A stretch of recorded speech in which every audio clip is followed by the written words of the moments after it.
everybody, welcome back and welcome to the first in a series of interviews that I'll be doing with some of my fellow authors, talking about what I'm affectionately referring to as the slog.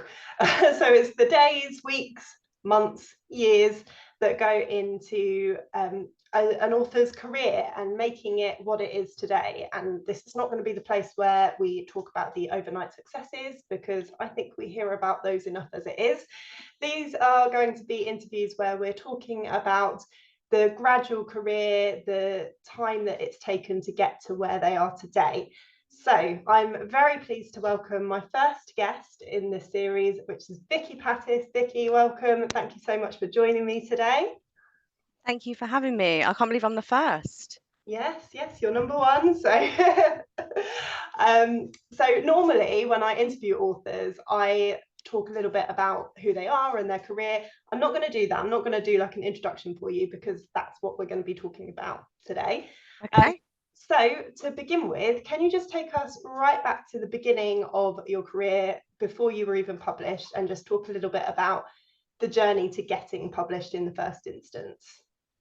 Yeah, I'll try and keep it brief. It was a bit of a journey. I guess it kind of started when I was a student, and I started writing for the university paper, and did kind of book reviews, and then there was a couple of local authors that I interviewed.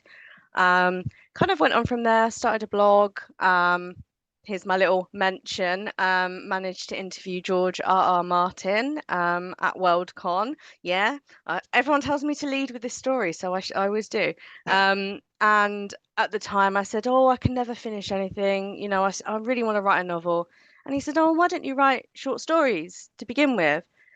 And I said, "Well, I didn't say, but I thought I don't really like reading short stories. Like, I prefer a novel." But I thought, no, he knows what he's talking about. So I gave it a go. I did. I wrote some short stories. I won't say how good they are, but I did self-publish them. And that was really kind of the kick.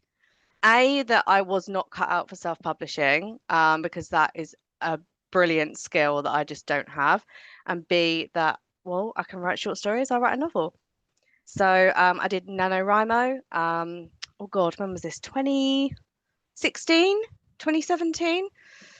Wrote the first draft of a novel, submitted it to a small number of kind of some agents, and then there were the digital first. It's really where it's like digital first is kind of picking up. So there's a couple of digital first publishers, got rejected, submitted it again, and then I got a deal with Booker.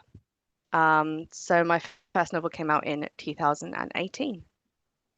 Can you tell us a little bit about Booker for anyone who doesn't know? They're a digital first publisher, aren't they? Yes, yes. So they were, it was kind of like a whirlwind. They're obviously very good, and they were, especially then, they were really leading in the market. And obviously there's been more and more digital first publishers kind of coming in since. But yeah, they were really kind of leading the market, I would say, probably, even though I was a bit of a green debut back then. Yeah. So what was your debut year like then, as you sort of entered into this world of being traditionally published? Kind of crazy. It was really fast paced, and you'll know with your digital first as well, aren't you? Yeah, So yeah. I think, especially having had traditional contracts since, in terms of like big four, big five, whatever it is, a lot of things in traditional publishing can move really, really slowly, but digital first is like almost the opposite. It's so fast paced. Um, so my first book came out in November 2018, and then my second book came out in March the following year. So there wasn't even kind of 5 full months between them. It was a bit of a blur. It was good in terms of they have a Facebook group with all of their authors in. I was kind of put in there, and it was good to kind of make friends and go, oh, is this normal? Is that, what am I doing? But yeah, it was really quite difficult actually to just kind of get thrown into it and go, oh, and I didn't have an agent, so I was kind of Wow. alone in it. But yeah, it was a really, really busy time. I was buying my first home at the time. I'd just changed job roles in my day job, and I'd recently been diagnosed with fibromyalgia, so my health wasn't the best. So yeah, it was all, yeah, bit of a blur. Yeah, I can imagine. I mean, our stories are quite similar actually. I my debut was out in March and then my second came out in November, so it's Oh like the God. opposite way around.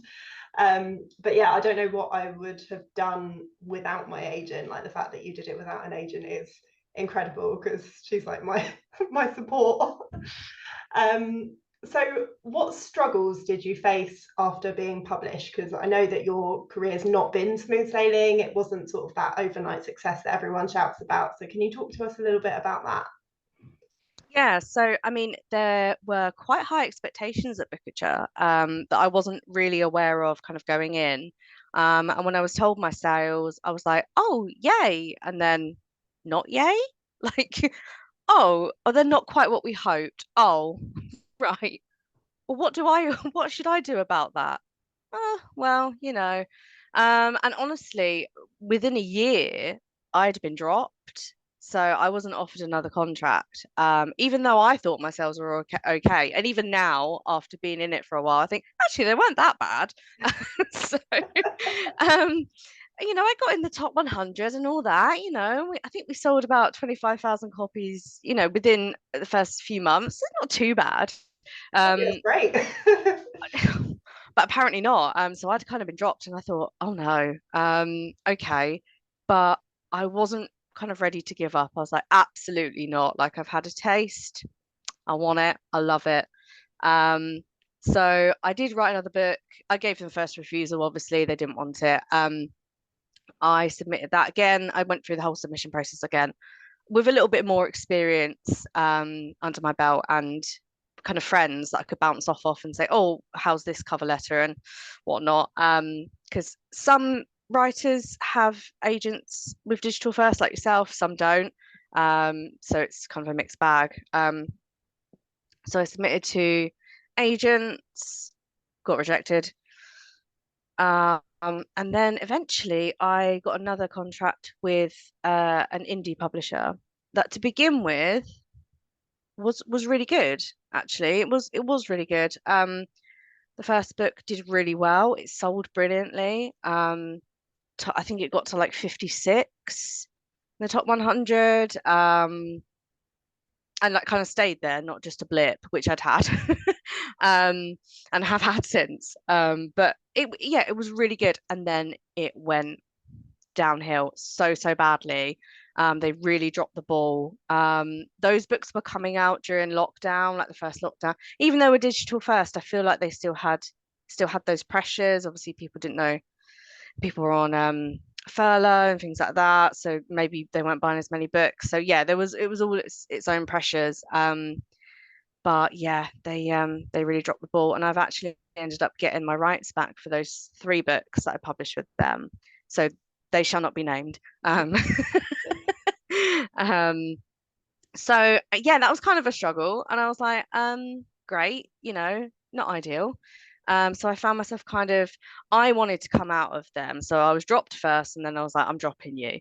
But still, I was like, no, I still want more. Like, I really wanted an agent. I really wanted that relationship that I saw that so many other authors have, that person in your corner, everything that you have that we have with our agent. So I did. I wrote my first historical fiction novel during, God, what lockdown was it? The second one maybe. And did a pitch event and got my agent. So Yeah, so in then, case you yeah, hadn't picked up on that, Vikki and I have the same agent, which is yeah. that's how we know each other. So in terms of keeping going, because I think that's fantastic that you sort of found that resolve to keep going even when things haven't been going so well. And I think a lot of times authors really worry about the concept of being dropped by a publisher and how that might then impact going out on submission again, because I think, oh, maybe the publishers I'm submitting to aren't going to want to take me on because I've been dropped previously and things didn't go as well as they had hoped. But actually, it's really common, isn't it, for contracts not to be renewed and things, and people to sort of move around different publishers. So how did you find that experience and sort of keeping yourself positive, I guess, as you went back onto submission? I think having a an alter ego possibly helped. It was a change in genre, so I had a different name. So I write historical under Victoria Hawthorne. Um, so it was almost a debut experience. It wasn't a secret. It was in my bio that it was me. So I don't feel like it worked against me in any way, shape, or form. I think, like you say, it's very, very common for writers to diversify. There are a few authors that have self-publishing, like self-publish their own books, and they have traditional contracts. There are some people that are digital first and a big four because they want X, Y, Z from whoever. So I think that's really good, and I don't feel like it does work against you at all. Nobody kind of asked me, "Oh, what happened?" and like, in a weird way. It was absolutely fine. Um, It shows you've got experience apart from anything, doesn't it? And I think that's quite invaluable almost to publishers, because it's one thing taking on a debut, but taking on a debut means that they've got no concept of how any of it works. So sort of bringing on someone who does have that experience, I think, is probably quite a big positive from a publisher's point of view. Yeah, I would probably say so. Yeah, I think obviously every publisher works differently. But I think by that point, it's not so scary. I think maybe when I had my first calls, my very first editor, I was like, ooh. But obviously now I have my agent with me all the time. She needs to be with me. And and you kind of get used to it. Editors are human. They're just like you and me, and they're not to be kind of scared of. And I did have a situation where I actually came into contact with the same editor a couple of times. So Return to Blackwater House, which is my latest psychological suspense, I originally submitted that to Avon when they had an open, because you normally need an agent to submit, but they had an open submissions, and I got so close. It got to acquisitions, and then they said no. And I Oh, was like, oh, so I shelved it and was like, I'll put it away. No, I won't do it. And then that's when I went on to write The House at Heligan, which is the historical fiction. But when I got my agent, I was like, well, I've got a thriller. Do you want it? And she was like, yeah, let's have a look. And we went out on submission. I would not recommend going out on submission 2 months in a row because my Christ. If God, you want, that's awful. if you want to test your confidence or your ego, my God, go on submission. Thankfully it wasn't too bad and they didn't take too long either. I've heard horror stories, but it was all quite fast, which was great. But anyway, long story short, we ended up my agent ended up having that same editor on her list of submissions. I said, "Oh, I recognize that name." She sent me the loveliest rejection I've ever had in my whole life, nearly printed it, framed it. Um, and I said, I'm happy for you to submit to her again. She'd moved to another publisher. So I don't mind, but obviously we want to make her aware that she has kind of seen this. I had revised it, but she's seen this book. And yeah, she ended up buying it. So she'd seen me, she'd almost failed with me, if that makes sense, with that book.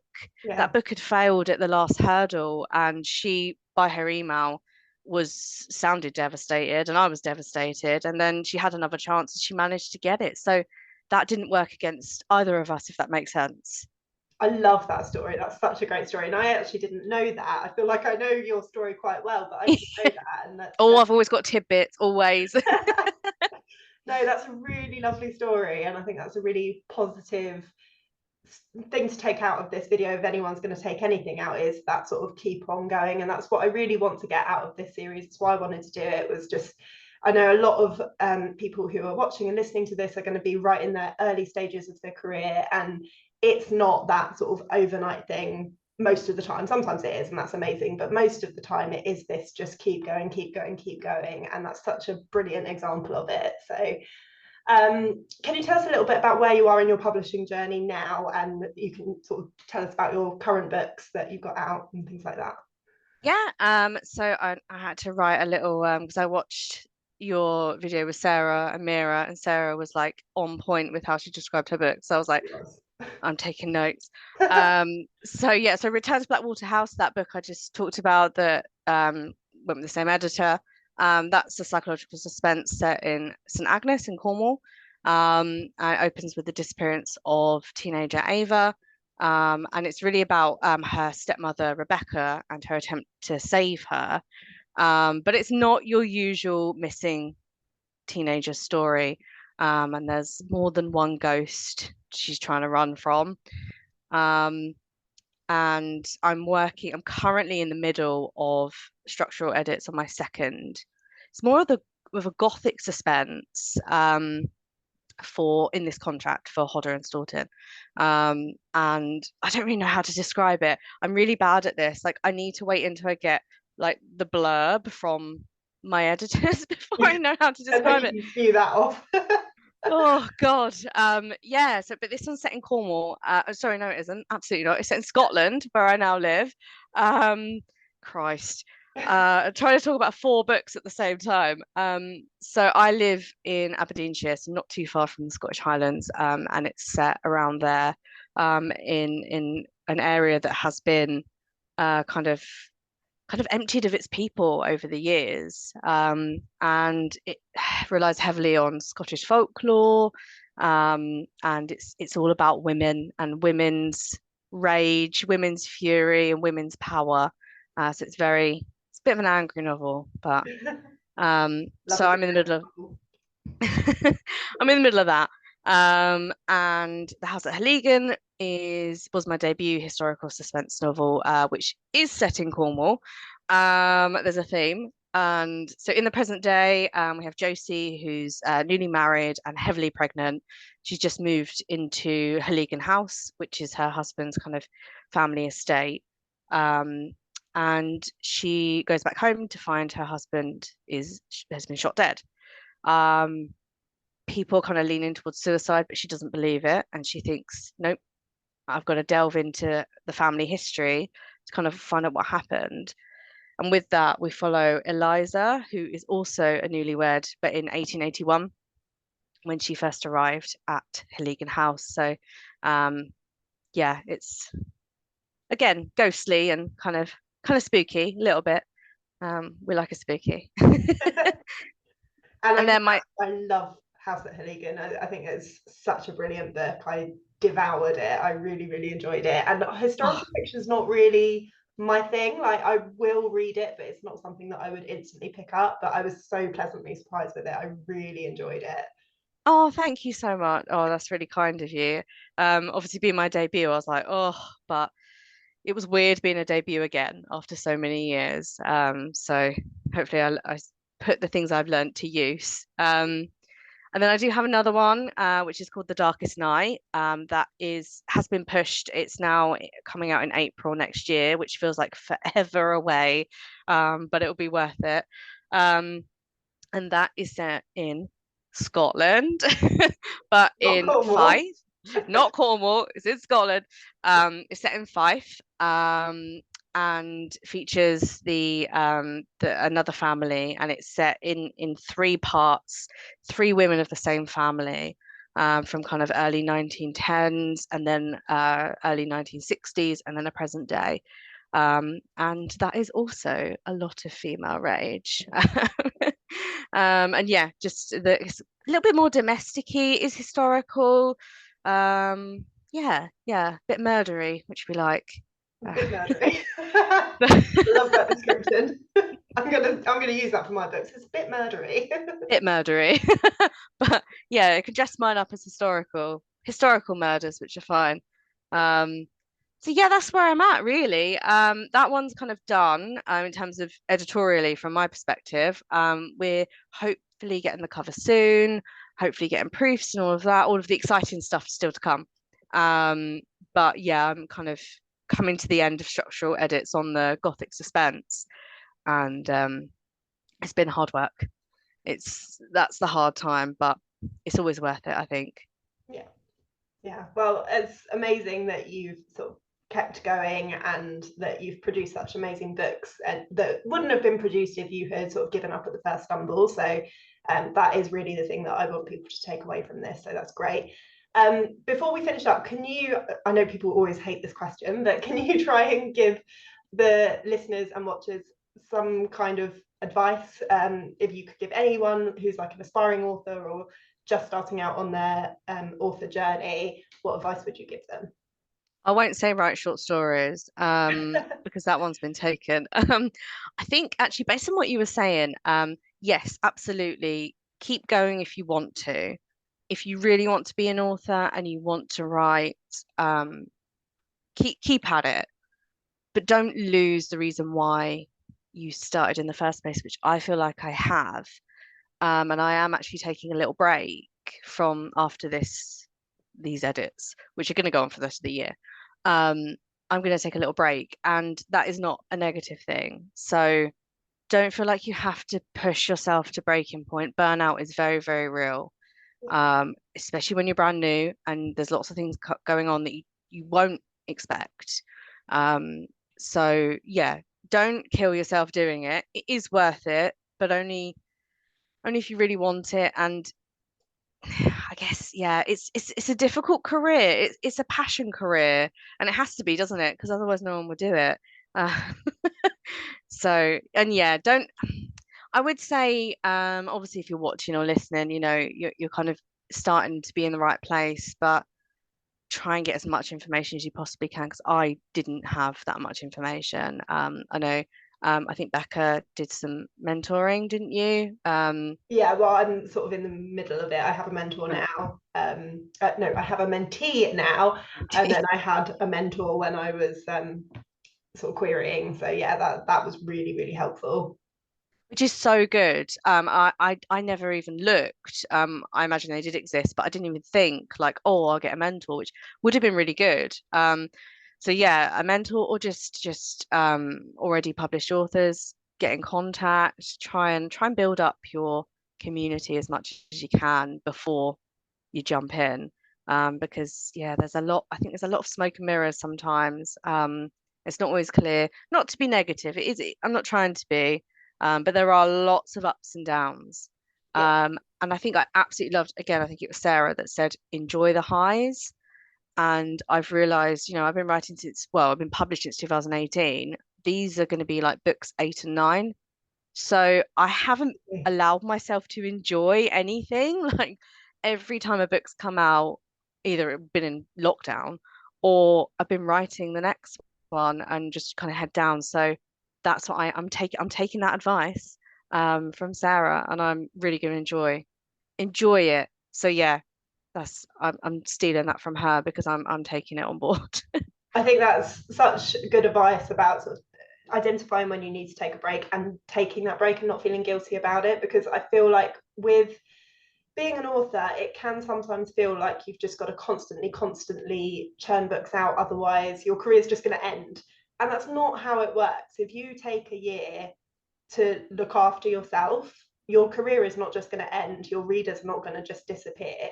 And I think there's a real misconception about that. Like, yes, it is somewhat about building a brand, and the successful authors are the ones who will keep going even when you're having a rough time. Like even if something's not necessarily selling as well as you would like to, they don't take that as a I'm going to give up.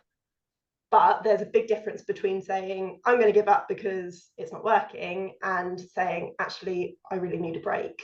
I think there's a big difference between those two things, and they're not the same thing. And sometimes people think that it is. They think that if I take a break, it's me giving up.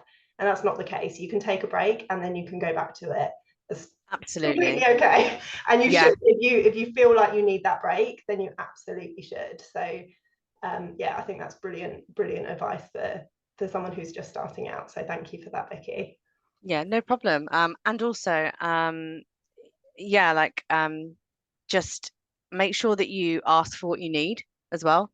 It's not always easy, and you may not get it either. There may be times that you can't have more time, for example. But so if you don't have an agent, you have to be an advocate for yourself, which is really, really tough. So just know that you're not alone. Things can be difficult, even with a career that you absolutely adore and have dreamed of doing since you're a kid. There are ups and downs, and that's totally okay. You know, it's that kind of thing about, obviously with the bookseller thing about author mental health being quite low, um, which yes, and there's many reasons for that. But I really feel like when you're coming in and you're thinking, yes, you know, I'm on a high, and then you might hit these things and they hit harder, I think, if you weren't expecting them. Yeah. So yeah, don't be too hard on yourself. Yeah, well, I'm hoping that that's what this series will do, is make it so that people who watch it don't get hit with the unexpected, that they Oh will know yes. what to expect. So yeah, hopefully this has helped you. Hopefully it has inspired you to keep going when things get tough. Thank you so much for joining me, Vikki. And please do make sure that you check down in the description box, because I will link all of Vikki's books, and you should definitely go check them out because they're amazing. And please do make sure that you subscribe. As I said, this is the first in a series. I'm not sure how long this series is going to go on for. It's kind of going to be dependent on kind of feedback I get, and whether you guys want me to keep doing them. But I've got about 6 authors lined up so far, and some of them are very exciting. So yeah, definitely hit that subscribe button. The next person I'm going to be talking to is Susie Holiday. So very looking forward to chatting to her. So thank you, Vikki, for joining me. Thank you guys for watching. Don't forget to keep writing, and I hope you have a fantastic week.